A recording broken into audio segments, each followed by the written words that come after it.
அந்த பையனை class போய்ச்சவா class நாங்கள் வைக்க எல்லாத்துக்கும் நம்ம வந்து ஒரு புது பாட்டு பாடிட்டு பஜனை பாடிட்டு அம்மாவுக்கு சக்தி விரதத்தை எடுத்துட்டு நம்ம ஆரம்ப காலத்தில் முடிப்போம். கொஞ்சம் சுதாரிப்பா எல்லாரும் எந்தீங்க எல்லாம் பாத யாத்திரை வந்திருக்கோம். அம்மாளுக்கு ஒரு ஆரவாரம் பண்ண வேண்டாமா? நமக்கு அப்பத்தானே ஆரவாரம் பண்ணுவா.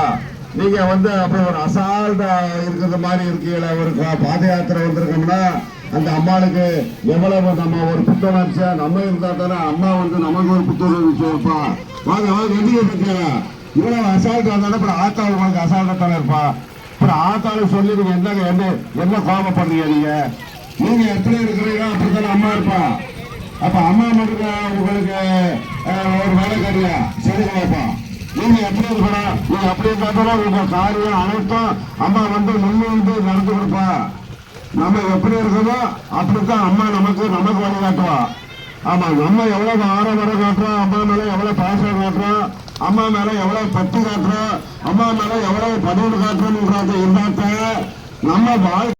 பராசக்தி ஓம் சக்தி பராசக்தி ஓம் சக்தி பராசக்தி. இன்னும் கொஞ்சம் அகலமா அரைச்சுக்கோங்க, இன்னும் அகலிச்சுக்கோங்க. ஓம் சக்தி பராசக்தி அகலிச்சுக்கோங்க. ஓம் பராசக்தி ஓம் சக்தி பராசக்தி.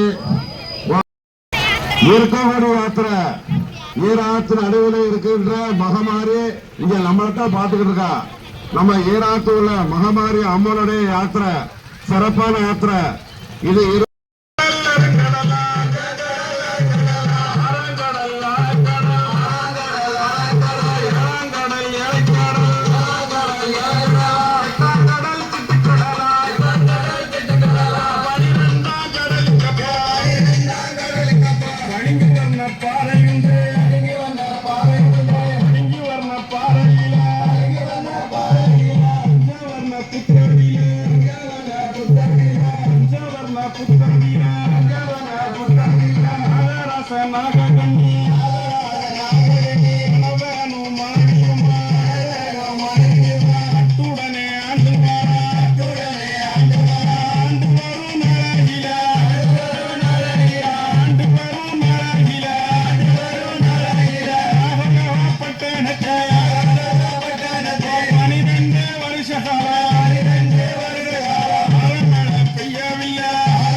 சத்தியம்மா என்று சொல்லி அஞ்சாவது பிறந்தவனா அழகு நாச்சியா உன் பேரம்மா ஆறாவது பிறந்தவனா துர்க்கையம்மா